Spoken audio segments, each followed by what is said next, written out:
এপিসোডের শুরুতে জাংবারিউন গোচিয়ককে বলে, আমার প্রথম ভালোবাসা হচ্ছে তোমার মা। গোচিয়ক এই কথা শুনে হা করে তার দিকে তাকিয়ে থাকে। পরে সে বলে, এটা তুমি কি বলতেছ? জাংবারিউন বলে, আগামীকাল থেকে কি তুমি আমার সাথে ডেট করবে?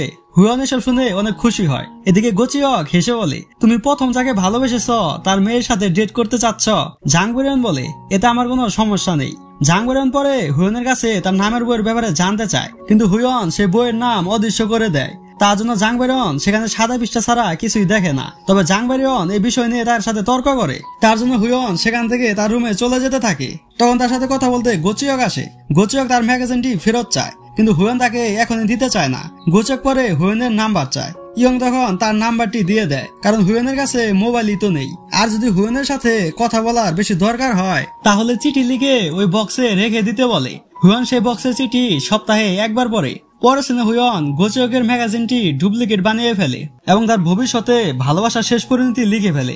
ইয়ং সেটা দেখে অনেক অবাক হয়ে যায়, কারণ গোচিয়কের ভবিষ্যৎ হচ্ছে সে তার ভালোবাসার মানুষের সাথে কিছুদিন সুখে থাকবে। পরে একটি অ্যাক্সিডেন্টের জন্য তার মৃত্যু হবে। শামসিন এসব কথা শুনে কেঁদে ফেলে।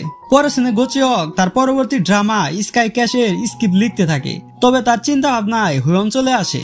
তার জন্য সে বলে, আরে পাগলি, গল্পের স্ক্রিপ্টে বাড়ির মালিককে নিয়ে আসলে তো চলবে না। এদিকে জাংবারিউন ইয়াং মিসুর স্কাই ক্যাশ ড্রামার স্ক্রিপ্ট পড়ে বুঝতে পারে তার গল্প লেখার স্টাইল আর ঘোস্ট প্রেসের গল্পের স্টাইল একই। তখন সে বুঝতে পারে ঘোস্ট প্রেস আর কেউ না, সেটা হচ্ছে গোচিয়ক। এদিকে কিম ইয়াং জাংবারিউন ও ইয়াং মিসুর উপর রাগ করে, কারণ তাদের জন্য সে ডিরেক্টরের কাজটি করতে পারতেছে না। পরে সিনে হুয়ান শিনশেনের সাথে দেখা করে, কারণ সে কিম ইয়াং এর ভাগ্য লিখতেছে। হুয়ান বলে, তুমি কিম ইয়াংকে জাংবারিউনের থেকে দূরে রাখবে, কিন্তু সে তাকে মুখের উপর না করে দিয়ে চলে যায়। এদিকে গোচিয়ক চিঠির বক্সটি চিঠি দিয়ে ভরিয়ে ফেলে। হুয়ান তো জানে সে চিঠিতে কি লিখেছে, তার জন্য সে না পড়ে চিঠিগুলো ডাস্টবিনে ফেলে দেয়। গোচিয়ক সেটা দেখে তার সাথে ঝগড়া লাগিয়ে দেয়। হুয়ান সেটার পাত্তা না দিয়ে চলে যায়। তবে হুয়ান কোনো মেয়ে মানুষের ঝামেলায় পড়তে চায় না, তার জন্য সে সেই ম্যাগাজিনটি ফিরিয়ে দেয়। গোচিয়ক তখন যেতে যেতে বলে, আপনি আমার গল্পটি পড়েছিলেন কি? হুয়ান বলে, তবে সম্পূর্ণ না, আমি গল্পটি কপি করে রেখে দিয়েছি। তবে তুমি চিন্তা করো না, আমি সেটা পাবলিক করব না। এদিকে ইয়ং তাদের কাহিনী দেখতেছিল। এসব দেখে সে ভাবতে থাকে, হুয়ান আজকেই প্রথম কোনো প্রয়োজন ছাড়া এত সময় ঘুরতেছে। অন্যদিকে গোচিয়ক বলে, আপনার কথাবার্তা কেমন জানি। হুয়ান তখন তার সত্যিটা বলে দেয়। সে বলে, আমি ভাগ্যের দেবতা, যে তোমার ভাগ্য লিখতেছে। গোচিয়ক বলে, আচ্ছা, তাহলে 15 বছর বয়সে আমার বাবা মারা গেছে, সেটা কি আপনি লিখেছেন? হুয়ান তখন না করে। গোচিয়ক বলে, তাহলে 19 বছর বয়স থেকে আমি কাজ করতেছি, সেটাও কি আপনি লিখেছেন? এবারও হুয়ান না করে। তখন গোচিয়ক বলে, তাহলে আপনি কি লিখেছেন? হুয়ান তখন সেকেন্ডের মধ্যে চুপ হয়ে যায়, কারণ সে গোচিয়কের ভাগ্যে লিখেছে অ্যাক্সিডেন্টের জন্য তার মৃত্যু হবে। এসব কথা তো সে তাকে বলতে পারবে না।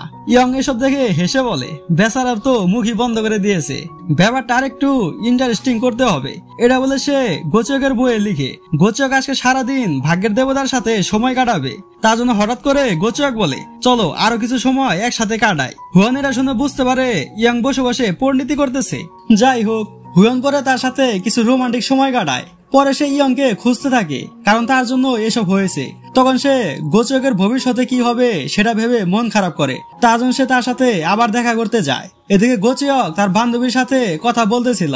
তারা সেই স্কুলের গল্পের এন্ডিং সিন নিয়ে কথা বলতে থাকে, কারণ সেই গল্পের এন্ডিং সিনে অ্যাক্সিডেন্টের জন্য তার মৃত্যু হয়। তখন সেখানে হুয়ান এসে বলে, যাই কিছু হয়ে যাক, প্লিজ তুমি মারা যেও না। গোচিয়ক তখন ব্যাপারটা হেসে উড়িয়ে দেয়। হুয়ানের তখন মনে পড়ে তাদের তো মানুষের প্রতি আবেগ মায়া দেখালে সে সাথে সাথে আগুনে পুড়ে মারা যাবে। এসব ভেবে সে বুকে ব্যথা পেতে থাকে। তার জন্য সে কিছু খাবার খায়। তবে মজার ব্যাপার হচ্ছে, হুয়ান খাবারের টাকা না দিয়ে গোচিয়ককে ফাঁসিয়ে দেয়। গোচিয়ক তখন মাইনকার চিপায় পরে খাবারের সব টাকাই দিয়ে দেয়। পরে গোচিয়ক মন খারাপ করে বলে, রাক্ষসের মতো খেয়ে আমাকে ফাঁসিয়ে দিয়েছে। যাই হোক, পরে সিনে ইয়ং ও শামসিন হুয়ানের কথা বলতেছিল। তখন সেখানে হুয়ান এসে বলে, আমি তোমাকে ছাড়বো না, তোমার জন্য আমার বুকে ব্যথা হচ্ছে। ইয়ং তখন তাকে বোঝাতে থাকে এতে তার কোনো দোষ নেই। তখন সেখানে একটি ছেলে আসে।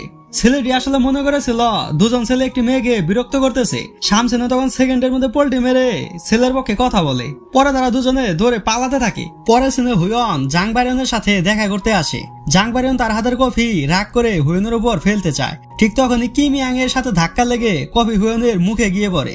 জাংবারিউন বলে, বাহ, কি টাইমিং! হুয়ন তখন রেগে কিমিয়াং এর ভাগ্যের দেবতা শিনসেনের কাছে যায়। তবে সেখানে গিয়ে সে জানতে পারে শিনসেন মারা গেছে, কারণ সে একটি ইতিম মেয়েকে সাহায্য করতে চেয়েছিল।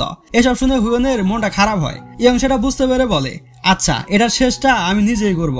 পরের সিনে জাংবারিউন গোচিয়কের সাথে দেখা করতে আসে, কারণ আজকে থেকে তাদের ডেট করার কথা। কিন্তু গোচিয়ক রাজি হয় না। জাংবারিউন বলে, তুমি কি তোমার বাড়ির মালিককে পছন্দ করো নাকি? কারণ সে আমার সাথে কালকে দেখা করতে গিয়েছিল। গোচিয়ক এই কথা শুনে হুয়েনের সাথে দেখা করার জন্য লিফটে উঠে। পরে সে হুয়েন যে রুমে থাকে সেখানে যাওয়ার জন্য বাটনে ক্লিক করে। এই ক্লিক করার সাথে সাথেই সবাই বুঝতে পারে কেউ উপরে আসতেছে, তবে পৃথিবীর কেউ তো এখানে আসতে পারবে না। হুয়েন তখন বুঝতে পারে গোচিয়ক তার সাথে দেখা করার জন্য আসতেছে, তার জন্য সে সাথে সাথে লিফট বন্ধ করে দেয়। গোচিয়ক এটা দেখে প্রচুর কান্না করতে থাকে, কারণ সে তার সাথে মোবাইলও নিয়ে যায়নি। হুয়ান এসব দেখে মন খারাপ করে। ঠিক তখনই সে বুকে ব্যথা পেতে থাকে, কিন্তু এসব কথা কেউ বিশ্বাস করে না, কারণ তাদের হৃদয় বা শরীর সাধারণ মানুষের মতো না। যাই হোক, ইয়ং পরে সেখানে গিয়ে তার মাকে ফোন দেয় যাতে সে এসে গোচিয়ককে নিয়ে যেতে পারে। পরে সিনে ইয়ং গোচিয়কের ভাগ্যের বইয়ে কিছু লিখতে থাকে।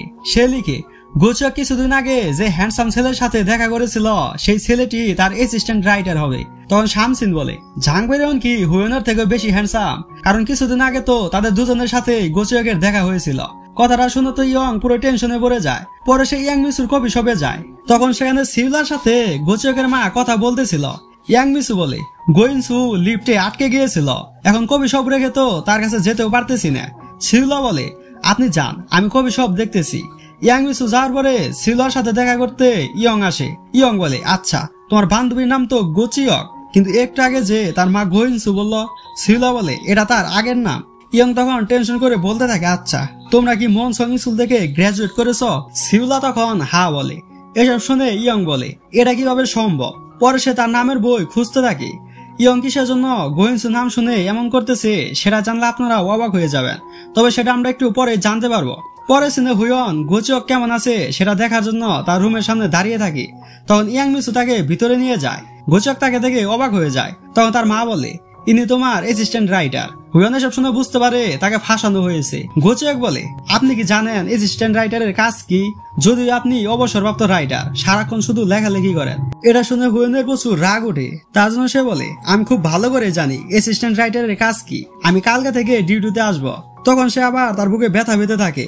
আসলে সে গোচিয়ককে দেখলে তার সাথে থাকলেই এমনটা হয়। পরে সে সেখান থেকে চলে যেতে থাকে। তখন গোচিয়কও তার সাথে লিফটে যেতে থাকে। হুয়ন তখন মজা করে বলে, আমি কিন্তু এখনো লিফট ঠিক করিনি। এটা শুনে গোচিয়ক ভয়ে দাঁড়িয়ে পড়ে। হুয়ন তখন সেখান থেকে চলে যায়। তবে গোচিয়ক খেয়াল করে দেখতে পারে লিফট সেখানেই আছে।